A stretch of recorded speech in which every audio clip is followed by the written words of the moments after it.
aqui no Brasil a gente costuma extrapolar, e aí o remédio vira o veneno. 40% das famílias do Nordeste estão no Bolsa Família. A partir do momento que as coisas cruzam essa linha, as pessoas criam uma dependência e o próprio poder público deixa de lutar para criar atividade econômica nos municípios e passa a aceitar isso como uma realidade. Não pode aceitar como uma realidade. O PT aceitou isso e o PT criou formas eleitorais e o PT evitou que o Brasil crescesse nos anos seguintes. E o PT se tornou inimigo do aumento de competitividade. Sim. O Xi Jinping, ele tem um artigo falando do modelo de crescimento econômico da América Latina e ele dá uma varetada no modelo do PT aqui. Ele fala, esse modelo de política social, assistencialismo, criou pessoas preguiçosas, o Xi Jinping, o chinês. E nós não vamos seguir por esse caminho, é o caminho da produção, aumento do trabalho, aumento da competitividade. Nosso modelo vai gerar crescimento para a China e o modelo deles vai fazer eles ficarem para trás. Este é o modelo que a China, aliada do PT, adotou. O modelo contrário do petismo. Então eu prefiro ouvir o Xi Jinping, ouvir os chineses e falar, nós precisamos do modelo dos chineses. Muito trabalho, imposto baixo, leis trabalhistas flexíveis para você poder contratar e demitir pessoas, abrir e fechar empresas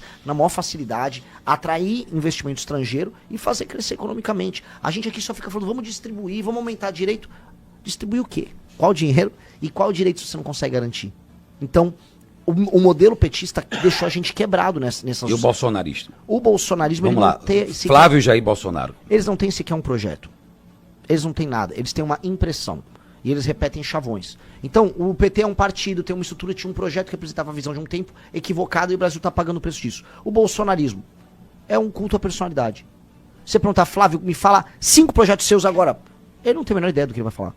Não há ideia, não existe nada. Sério? É desesperador. Não tem nada. Não tem, eu conheço pessoas ao redor, não tem nada e não é pra ter nada. Porque é só sobre o culto à personalidade. É um culto vazio à personalidade. Ou seja, então ele é pior que o PT, na sua ótica? Eles são diferentes. Eu sempre falo, você prefere pegar ebola ou ser atropelado por uma carreta? Porque o PT, ele erra de maneira consistente, regular e pensada. Estudaram, leram e erraram. O Bolsonaro erra intuitivamente. Tipo, vamos por aqui, ó, o caminho tá errado aqui. Sabe que tá errado e vai. Cara, é meio assustador. É meio assustador. Totalmente. É meio assustador. Vai, o problema é o seguinte, os problemas brasileiros estão postos na mesa. As soluções, as políticas públicas que outros países já testaram para resolver os problemas brasileiros já existem. É só a gente olhar o que os outros estão fazendo, copiar e tocar. A gente não faz isso, isso me desespera. Vamos lá. Vamos lá. Uma coisa que me chama muita atenção, até falei isso aqui semana passada. Olha lá, viu? Eu tô olhando o YouTube aqui. Quando o Zé Eduardo... O Renan também tá olhando ali, ó, as frases que estão no YouTube. Eu não sei se ele tá olhando, olha lá. Como é? Não sou fanática, mas Renan é meu candidato 2026. Aí o outro botou, o Jorge, você só vê a direita reunida com banqueiro e empresários, nunca vi a direita reunida com povão. Eu acho isso injusto com o Bolsonaro. Eu acho o Bolsonaro um movimento popular. Fala, meus queridos, aqui quem fala é o Alan do canal Inevitável Cortes. E no meu segundo mês postando cortes aqui no YouTube de figuras do Partido Missão e do MBL, eu faturei cerca de 25 mil reais ou um pouquinho mais de 4 mil dólares. E se você tem interesse em estar criando o seu próprio canal de cortes, eu preparei um treinamento 100% focado, mostrando o passo a passo para você estar conseguindo fazer seus cortes de figuras do Partido Missão e do MBL. Para acessar o treinamento é só clicar no primeiro link da descrição ou ler o QR Code que tá aparecendo aqui no meio da tela agora. E se você gostou desse vídeo, não se esqueça de deixar o like e se inscrever no canal. Te vejo no próximo vídeo. Mas me diga uma coisa que me chamou muita atenção, até falei aqui quando o Zé Eduardo disse que você vinha, é a história de Flávio Bolsonaro dizer que se você participar de algum debate, ele não vai. Ele tá com medo assim? É medo? É receio? O que é? Também não entendi. Ele não vai no debate. Ele não vai no debate. Vocês têm processos um contra o outro? Eu nunca o processei. Dizem que ele disse que ia me processar. Eu não soube se ele me processou ou não. O que eu sei é assim. Ele imaginava que ele ia no debate pegar o Lula. E o Lula, por mais que seja esperto, sempre soube jogar bem no debate, é um homem de 82 anos. E ia ficar lá falando, o cara tá cansado. É um homem de 82 anos. O Flávio e o Caiado não vão falar, desculpa, o Zé e o Caiado vão ficar ali, olha, Flávio, tem uma pequena discordância com você, seus olhos verdes não estão tão bonitos hoje de manhã, sabe? E eu não, eu vou chabulengar ele.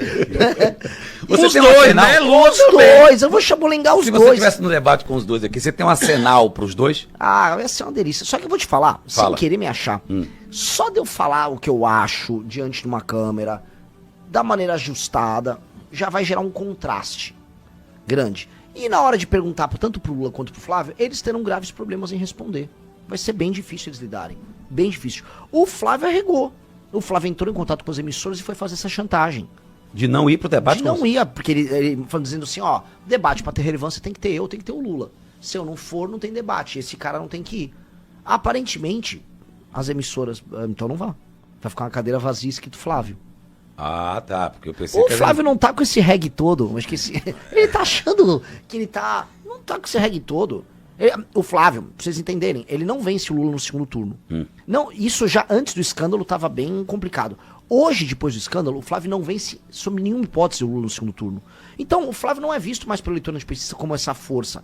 O Flávio virou um tigre de papel. Porque a partir do momento que todo o eleitorado entender que ele não vence o Lula no segundo turno, o eleitorado vai procurar outro candidato. É isso que vai acontecer. E as emissoras de TV que antecipam esse processo já sabem disso. E no Nordeste? Vamos lá, você falou da força do lulismo no Nordeste. Isso é claro para todo mundo saber, né?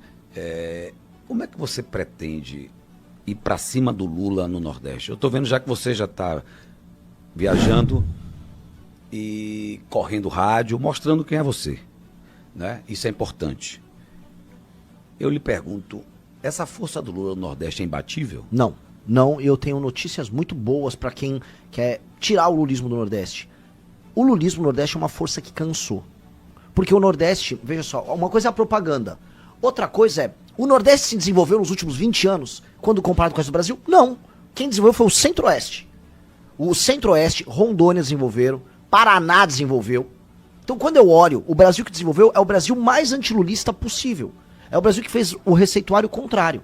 É o Brasil do agro. E as regiões do Nordeste que mais se desenvolveram foram justamente as regiões que não estão dentro do, vamos colocar aqui, do mindset do lulismo. A região do agro, o oeste da Bahia, o sul do Maranhão, sudoeste do Piauí, é o tal do Mato Piba. Mesmo em Pernambuco, você vai pegar a região de Petrolina. Petrolina, agro. São justamente, vamos dizer, lugares que não fizeram a lição de casa do PT. Então o contraste está claro. E as pessoas do Nordeste, depois de mais de 20 anos, desde que o Lula chegou ao poder em 2003, continuam migrando para outros estados. A população da Bahia está indo embora. Salvador diminuiu a população. A Bahia diminuiu a população. O modelo petista de governar não deu bom no Nordeste.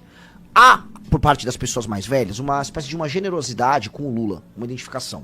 Isso está claro. Eu rodei cidades pequenas no Maranhão, conversar com as pessoas mais velhas é muito difícil. Só eles olham pra mim e falam, é Lula! Eu falo, meu senhor, deixa eu explicar, é Lula! Ok. Mas o filho dele não tá assim.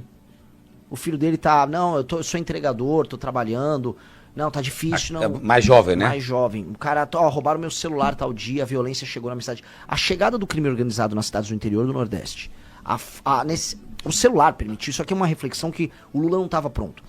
O celular e as redes sociais permitiram que aquela pessoa visse que no Brasil, não na TV, no mundo, no Brasil, outra vida é possível. Que tem gente ganhando dinheiro, tem gente vivendo melhor do que nos rincões que ele vive. Tem gente que na idade dele que não precisa de bolsa familiar. Esse cara fala, pô, mas eu não quero ter essa vida ruim aqui. E aquela pessoa fala, eu quero mais. Só que ela não consegue mais. E ela começa a olhar pra classe política enganando ela. Comprando o voto dos familiares dela. Falando assim, não, fica tranquilo, eu vou te dar um empreguinho na prefeitura. E o cara falou, mas eu quero alguma coisa, eu quero mais. Então ele não tá tendo esse mais. Isso mais a chegada do crime fez com que um público até seus 30 anos esteja muito pistola com o PT. E é por isso que eu resolvi rodar nos lugares mais petistas possível. Pô, eu fui no Maranhão, interior do Maranhão. Lugares que o Lula faz 80%, 75%. Piauí, Ceará. É onde eu fui. Rodei interior do Ceará, eu rodei interior do Rio Grande do Norte, eu rodei Maranhão inteiro. Você sentiu que... Senti e a nossa resposta ecoou. Outra coisa, essas pessoas não viraram bolsonarista na rejeição ao Lula. Porque eles também não identificam nada no bolsonarismo. O bolsonarismo não fala nada pra eles. Sabe o que o bolsonarismo fala? Que foi o que o Bolsonaro fez no final do mandato? Fica tranquilo que eu vou te dar um auxílio maior do que o Bolsa Família. É tipo, entendi, uma disputa pra ver quem paga mais. E eu tô falando, cara, eu não quero que você fique no Bolsa Família. Eu quero que você ganhe grana e eu vou matar os bandidos que estão te assaltando. O cara, tá, esse cara tem um ponto. Isso faz sentido. Por isso que o Maranhão, eu já passei de 6% no Maranhão. Importante. Tem pesquisas municipais no Maranhão me dando 9%, 11% no Maranhão. E entre os jovens eu tô passando a rapa. E vou passar a rapa em outros lugares do Nordeste. E eu tô construindo aqui o que vai me dar vitória no segundo turno, porque eu tô tirando o voto do Lula na casa do Lula. Tem uma matéria do Metrópolis que já fala, Lula está preocupado com a equipe do Lula, no caso. Sim, eu vi com isso. o crescimento do Renan dos mais jovens. Na base dele no Nordeste. Eu tá aqui é um problemaço pra ele. E é da vida, né? Agora, seria uma afronta a você, Renan Santos, pré-candidato à presidência da República pelo Partido Missão, lhe comparar com Pablo Marçal? Seria. Pô, tio, cheguei aqui, Mas, velho, adorei vocês. eu achei sei, cara, mas olha, foi uma terceira via que é óbvio que, olhando você, conversando com você, a gente sabe que nunca aqui não vai chegar perto. Mas ele foi uma terceira via que ele quase buscava lá, né? O que ele fez? você acha? O que ele fez, né? E ele tá se viabilizando agora. Não, ele não vai ser. Com essa história do áudio aí, Aécio quer voltar. Ah, sim, mas o Marçal, ele não vai Não? se recuperar no TSE. Não. Ah, tá, tem um E terceiro. o partido dele, que é o União Brasil, já tá montando aquela lógica de cada estado ele apoia alguém. Ter um candidato acaba ficando meio custoso nesse jogo. Mesmo se o Pablo recuperar os direitos políticos, eu acho bem difícil. Ele já tá afiliado, passou o prazo pra tentar outro partido. O que ele fez? O Pablo, ele foi o primeiro a mostrar que o rei tava nu no bolsonarismo e que aquele eleitor dá pra buscar. Sim, é isso que eu tô dizendo. É isso, o eleitor... O Jair ainda tava solto. Inelegível, mas solto, 2024. Sim, sim. O Pablo mostrou assim, ó, se eu cutucar aqui direitinho, eu levo esse eleitorado todo, tá? É só mas ele fez a linha de fingir que ele era leal. Então ele, ó, o Bolsonaro gosta de mim, eu gosto dele, eu conversei com ele ontem, tá? Fica comigo. Não, mas se ele me xingou, ele tá maluco, agora vamos lá. E ganhou o eleitorado num shot muito rápido, né? Ele foi numa tentativa muito rápida, cometeu muitas besteiras. Eu não acredito em fazer isso, porque isso é uma política de curto prazismo. Eu não vou mentir para o eleitor dele. Eu vou fazer uma coisa que é mais de longo prazo. Eu montei um partido agora, eu tenho 42 anos, eu tenho que construir um partido sólido, porque eu vou eleger deputados, e eu tenho que, no meu comportamento, gerar um espelho para que os membros do partido entendam como é que uma liderança tem que se conduzir. Então eu não posso marcializar. Eu não vou pegar, por exemplo, abandonar tudo que eu disse no passado sobre os erros do Bolsonaro, fingir que nada disso aconteceu para tentar roubar esse eleitorado na malandragem. Eu vou falar, esta é a minha crítica, e você, eleitor do Bolsonaro, tem que despertar. Tem que despertar. E ninguém tem compromisso com erro. Vocês não precisam errar sempre. Eu tô propondo isso aqui, isso aqui, isso aqui, e nós poderemos vencer o Lula fazendo isso, isso e aquilo, mas não dá pra fazer isso com o bolsonarismo.